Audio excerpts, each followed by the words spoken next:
25장. 하늘나라는 등을 들고 신랑을 맞으러 나간 10명의 처녀에 빗댈 수 있다. 그 가운데 5명의 처녀는 어리석고 5명의 처녀는 지혜로웠다. 어리석은 처녀들은 등을 가지고 있었지만 기름이 없었다. 지혜로운 처녀들은 등뿐만 아니라 통에 기름까지 넣어 가지고 있었다. 신랑이 오는 것이 매우 늦어져서 처녀들이 모두 졸다가 잠이 들었다. 한밤중에 어떤 사람이 소리쳤다. 여보시오, 신랑이 옵니다. 나와서 맞이하십시오. 그러자 모든 처녀들이 깨어나 등불을 준비하였다. 어리석은 처녀들이 지혜로운 처녀들에게 말했다. 등불이 꺼져가니 우리에게 기름을 조금만 나누어 다오. 지혜로운 처녀들이 대답했다. 안 돼. 우리가 함께 쓰기엔 기름이 충분치 않아. 기름 파는 사람에게 가서 사렴. 어리석은 5 처녀가 기름을 사러 간 사이에 신랑이 왔다. 준비된 처녀들은 신랑과 함께 결혼잔치에 들어가고 문은 닫혀 잠겼다. 나중에 나머지 처녀들이 와서 주님, 주님, 문 좀 열어주세요 라고 간청했다. 그러나 신랑이 대답했다. 내가 너희에게 진정으로 말한다. 나는 너희를 알지 못한다. 그러므로 항상 깨어 있어라. 그 까닭은 너희가 그날과 그때를 알지 못하기 때문이다. 하늘나라는 여행을 떠날 때 종들을 불러서 자기 재산을 맡긴 사람과 같다. 주인은 종들의 능력에 따라 어떤 사람은 5달란트를, 어떤 사람에게는 2달란트를, 또 어떤 사람에게는 1달란트를 맡기고 여행을 떠났다. 5달란트를 받은 종은 얼른 가서 그것으로 장사를 하였다. 그래서 5달란트를 더 벌었다. 마찬가지로 2달란트를 받은 종도 2달란트를 더 벌었다. 그러나 1달란트를 받은 종은 나가서 땅을 파고 그곳에 주인의 은돈을 숨겼다. 세월이 오래 지난 뒤에 종들의 주인이 집에 돌아와서 종들과 셈을 하였다. 5달란트를 받았던 종이 5달란트를 더 가지고 와서 말했다. 주인님, 제게 5달란트를 맡기셨는데 보십시오. 5달란트를 더 벌었습니다. 주인이 대답했다. 참 잘했구나. 너는 착하고 신실한 종이다. 내가 작은 것에 최선을 다했으니 내가 훨씬 더 많은 것을 너에게 맡기겠다. 주인과 함께 기쁨을 누려라. 2달란트를 받았던 종도 와서 말했다. 주인님, 제게 2달란트를 맡겨주셨는데 보십시오. 2달란트를 더 벌었습니다. 주인이 그에게 대답했다. 참 잘했구나. 너는 착하고 신실한 종이다. 내가 작은 것에 최선을 다했으니 내가 훨씬 더 많은 것을 너에게 맡기겠다. 주인과 함께 기쁨을 누려라. 그리고 1달란트를 받았던 종이 주인에게 와서 말했다. 주인님, 저는 주인님이 심지 않은 데서 거두고 씨 뿌리지 않은 데서 거두는 완고한 분이라고 생각했습니다. 그래서 두려운 마음으로 밖에 나가 돈을 땅에 숨겼습니다. 이제 주인님이 제게 주신 돈을 도로 받으십시오. 주인이 대답했다. 이 악하고 게으른 종아, 너는 내가 심지도 않은 데서 거두어들이고 씨 뿌리지 않은 곳에서 거두어들인다고 생각했느냐? 그렇다면 너는 내 돈을 은행에 넣어 두었어야 했다. 그러면 내가 다시 돌아왔을 때 이자와 함께 내 돈을 돌려받았을 것이다. 저 종에게서 돈을 빼앗아 10달란트 가진 종에게 주어라. 가진 사람은 더 많이 받아 풍성하게 될 것이고 없는 사람은 있는 것마저 빼앗길 것이다. 저 쓸모없는 종을 바깥 어두운 곳에 던져라. 거기서 슬피 울고 고통스럽게 이를 갈 것이다. 인자가 모든 천사들과 함께 영광 가운데 다시 와서 영광의 보좌에 앉을 것이다. 그때의 세상 모든 나라가 그 앞에 모일 것이며 목자가 양과 염소를 구분하듯이 인자가 사람들을 나눌 것이다. 인자는 자신의 오른쪽에는 양을, 왼쪽에는 염소를 둘 것이다. 그때 왕이 오른쪽에 있는 사람들에게 말할 것이다. 내 아버지로부터 복을 받은 너희들이여, 와서 세상이 만들어질 때부터 하나님께서 너희를 위해 준비하신 나라를 물려받아라. 내가 배고플 때 너희는 내게 먹을 것을 주었다. 내가 목마를 때 너희는 마실 것을 주었다. 내가 나그네로 있을 때 너희는 나를 초대해 주었다. 내가 헐벗었을 때 너희는 내게 옷을 입혀 주었다. 내가 아플 때 너희는 나를 돌보아 주었다. 내가 감옥에 있을 때 너희는 나를 찾아주었다. 그때 의로운 사람들이 그에게 대답할 것이다. 주님, 언제 주님께서 배고프신 것을 보고 우리가 음식을 주었습니까? 언제 목마른 것을 보고 마실 것을 주었습니까? 언제 나그네 된 것을 보고 우리가 초대하였습니까? 언제 헐벗으신 것을 보고 우리가 옷을 입혀 주었습니까? 언제 감옥에 있는 것을 보고 또 아프신 것을 보고 우리가 찾아갔습니까? 그때 왕이 대답할 것이다. 내가 너희에게 진정으로 말한다.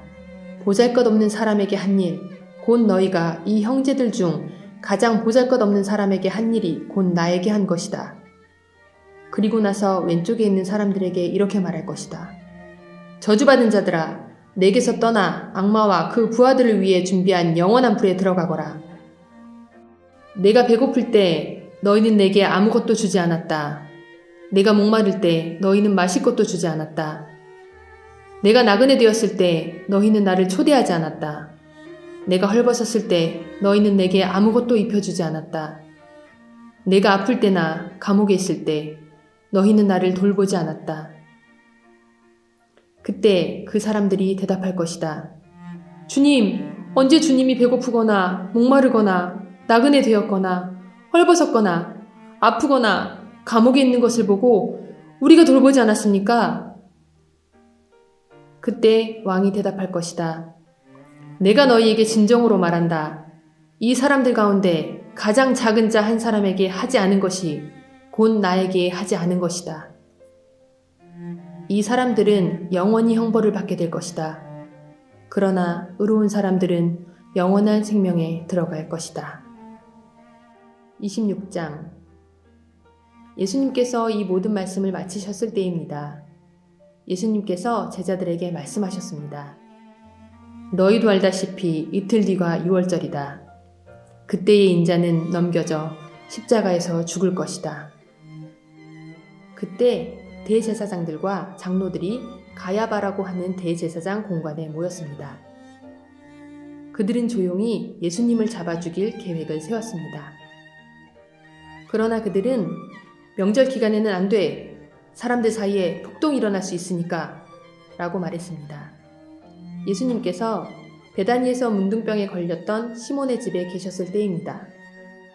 한 여자가 비싼 향유 한 병을 가지고 와 식사하고 계시는 예수님의 머리에 이 향유를 부었습니다.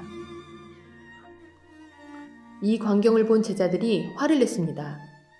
왜 이 값비싼 향유를 낭비하는 것이오? 그것을 비싼 값에 팔아서 가난한 사람들에게 줄 수도 있었을 텐데. 예수님께서 이것을 아시고 말씀하셨습니다. 왜 이 여자를 괴롭히느냐? 그는 나에게 좋은 일을 하였다. 가난한 사람들은 항상 너희 가운데 있을 것이다. 그러나 나는 너희와 항상 함께 있지 않을 것이다. 이 여자는 내 몸에 향유를 부어 내 장례를 준비한 것이다. 내가 진정으로 너희에게 말한다. 온 세상에 복음이 전해지는 곳마다 이 여자가 한 일도 전해져 그를 기억할 것이다. 그때 12제자 가운데 한 명인 가룟 출신의 유다가 대제사장들에게 갔습니다. 가룟 유다가 말했습니다. 내가 예수를 당신들에게 넘기면 나에게 얼마를 주겠소? 제사장들은 유다에게 은 30개를 주었습니다. 그 후로부터 유다는 예수님을 넘길 기회를 노렸습니다.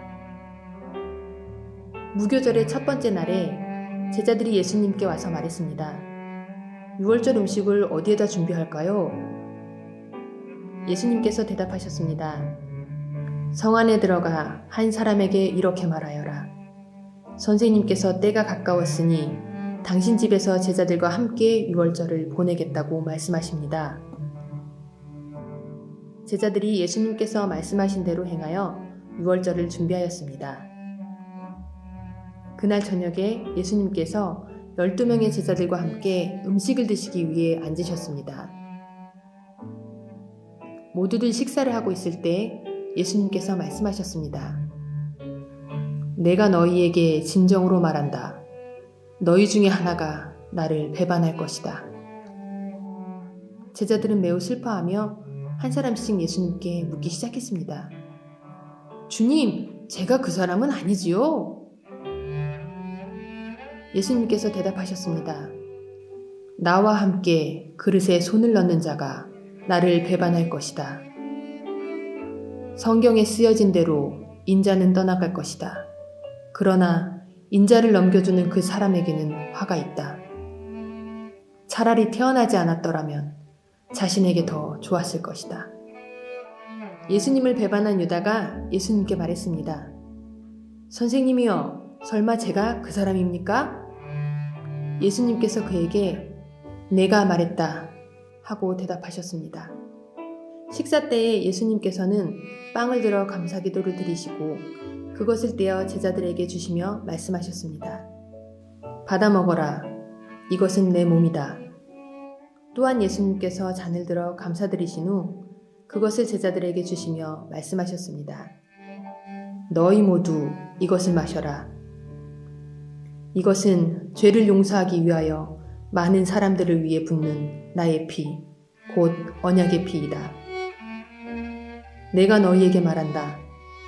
내가 아버지의 나라에서 너희와 함께 새롭게 마시는 그날까지 지금부터는 포도 열매로 빚은 것을 마시지 않을 것이다. 그들은 찬송을 부르고 올리브산으로 올라갔습니다. 예수님께서 제자들에게 말씀하셨습니다. 오늘 밤 너희는 모두 나를 버릴 것이다. 성경에 이렇게 쓰여 있다. 내가 목자를 칠 것이니 양이 흩어질 것이다. 그러나 내가 살아난 뒤에 너희보다 먼저 갈릴리로 갈 것이다. 베드로가 말했습니다. 다른 모든 제자들이 주님을 버리지라도 저는 결코 버리지 않겠습니다. 예수님께서 대답하셨습니다. 내가 진정으로 너에게 말한다. 바로 오늘 밤 닭이 울기 전에 내가 나를 3번이나 모른다고 할 것이다. 베드로가 예수님께 말했습니다. 주님과 함께 죽을지라도 결코 주님을 모른다고 하지 않을 것입니다. 다른 제자들도 모두 똑같이 말했습니다. 그때 예수님께서 제자들과 함께 겟셋마네라고 불리는 곳으로 가셨습니다. 예수님께서 제자들에게 말씀하셨습니다.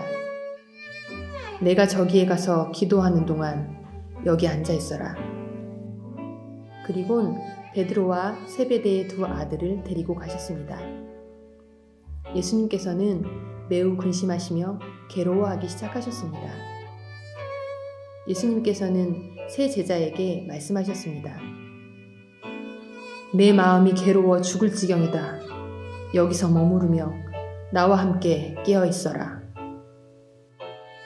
그리고 나서 약간 떨어진 곳으로 가서 얼굴을 땅에 대고 기도하셨습니다. 나의 아버지, 할 수만 있다면 제게서 이 잔을 지나가게 해주십시오. 그러나 내 뜻대로 하지 마시고 아버지의 뜻대로 하시길 원합니다. 기도하신 후 제자들에게 오셔서 제자들이 자고 있는 것을 보시고 베드로에게 말씀하셨습니다. 너희들은 1시간도 나와 함께 깨어 있을 수 없느냐? 깨어서 너희가 시험에 빠지지 않도록 기도하여라. 영은 원하지만 육체가 약하구나. 예수님께서 다시 가셔서 2번째 기도를 하셨습니다. 나의 아버지여, 이것이 제게서 지나갈 수 없고 제가 마셔야만 한다면 아버지의 뜻대로 되기를 기도합니다. 그리고 나서 다시 제자들에게 가셔서 제자들이 자고 있는 것을 보셨습니다. 그들은 너무 졸렸던 것입니다. 그래서 예수님께서는 제자들을 놔두고 다시 3번째로 기도하셨습니다. 예수님께서는 같은 기도를 한 번 더 하셨습니다. 그 다음에 예수님께서 제자들에게 돌아오셔서 말씀하셨습니다. 아직도 자고 있고 쉬고 있느냐? 보아라, 내가 가까이 왔다. 인자가 죄인들의 손에 넘겨진다. 일어나라, 가자. 나를 배반한 사람이 가까이 오고 있다. 예수님께서 말씀하시는 동안 12제자 가운데 하나인 유다가 왔습니다. 대제사장과 백성들의 장로들이 보낸 많은 사람들이 칼과 몽둥이를 들고 유다와 함께 왔습니다. 예수님을 배반한 유다가 이들에게 내가 입맞추는 사람이 바로 그 사람입니다. 그를 잡으시오. 라며 신호를 정해주었습니다. 곧바로 유다는 예수님께 가서 말했습니다. 선생님, 안녕하십니까? 그러면서 입을 맞추었습니다. 예수님께서 친구여, 무엇하러 여기에 왔느냐? 하고 묻자 사람들이 와서 예수님을 붙잡았습니다. 그러자 예수님과 함께 있던 제자 중 한 사람이 칼을 뽑았습니다. 그리고 대제사장의 종에게 칼을 휘둘러 그 종의 귀를 잘랐습니다. 예수님께서 그에게 말씀하셨습니다. 칼을 도로 제자리에 꽂아라. 칼을 쓰는 사람은 칼로 죽을 것이다. 너는 내가 내 아버지께 말씀드리면 즉시 12군단도 넘는 천사들을 보내주실 것을 생각하지 못하느냐?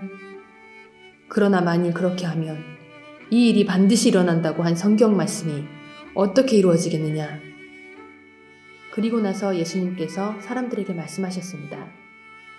너희는 마치 강도를 잡을 것처럼 칼과 몽둥이를 가지고 왔구나.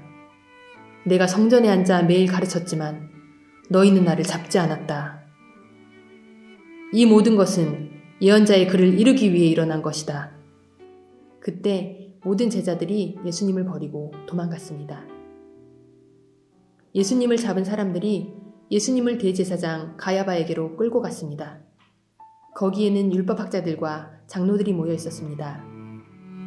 베드로가 예수님과 멀찍이 떨어져 따라가 대제사장의 공관 마당에 들어갔습니다. 그리고 결과를 보려고 경비원들 틈에 끼어 함께 앉았습니다. 대제사장들과 전체 의원들이 예수님을 죽이기 위해 예수님을 고소할 거짓 증거를 찾으려고 하였습니다. 많은 거짓 증인들이 나왔으나 아무 증거도 얻지 못하던 중 마침내 두 사람이 나왔습니다. 이들은 이 사람이 나는 하나님의 성전을 헐고 그것을 3일 만에 다시 세울 수 있다 라고 말했습니다. 라고 증언했습니다. 대제사장이 일어서서 예수님께 물었습니다. 당신은 아무 대답도 하지 않겠소? 이 사람들이 당신에게 불리한 증언을 하는 것에 대한 당신의 답변은 무엇이오? 그러나 예수님께서는 아무것도 말씀하시지 않았습니다. 다시 대제사장이 예수님께 물었습니다. 내가 살아계신 하나님께 맹세하고 당신에게 명령하니 우리에게 말하시오. 당신이 하나님의 아들 그리스도요? 예수님께서 대답하셨습니다. 내가 말했다. 그러나 내가 너희에게 말한다. 이제 이후로 인자가 전능하신 자의 오른쪽에 앉아있는 것과 하늘 구름을 타고 오는 것을 볼 것이다. 그러자 대제사장이 자기 옷을 찢으며 말했습니다. 이 사람이 하나님을 모독했다. 더 이상 증인이 필요 없다. 여러분 모두가 이 사람이 하나님을 모독하는 것을 들었다. 어떻게 생각하는가? 사람들이 대답했습니다. 죽어 마땅합니다. 그리고 사람들은 예수님의 얼굴에 침을 뱉고 주먹으로 치고 손바닥으로 때리며 그리스도야! 누가 너를 때렸는지 맞춰보아라! 하고 말했습니다. 베드로가 대제사장 공관 마당의 바깥쪽에 앉아 있었습니다. 그때 어떤 여자 하인이 와서 말했습니다. 당신도 갈릴리 사람 예수와 함께 있었지요? 그러자 베드로는 당신이 무슨 말을 하는지 모르겠소 라며 모든 사람들 앞에서 그렇지 않다고 말했습니다. 베드로가 대문 있는 데로 나가자 다른 여자 하인이 거기 있던 사람들에게 말했습니다. 이 사람은 나사렛 예수와 함께 했던 사람이에요. 또다시 베드로는 나는 그 사람을 모릅니다 라고 맹세를 하며 그렇지 않다고 말했습니다. 잠시 후 서 있던 어떤 사람들이 베드로에게 가서 말했습니다. 분명히 너는 그들과 한패다. 내 말씨를 보니 틀림없다. 그러자 베드로는 저주를 하며 맹세했습니다. 나는 저 사람을 모릅니다. 그러자 바로 닭이 울었습니다. 베드로는 지난번 예수님께서 자기에게 하신 말씀이 기억났습니다. 닭이 울기 전에 너는 나를 3번이나 모른다고 할 것이다. 베드로는 밖으로 나가 몹시 울었습니다.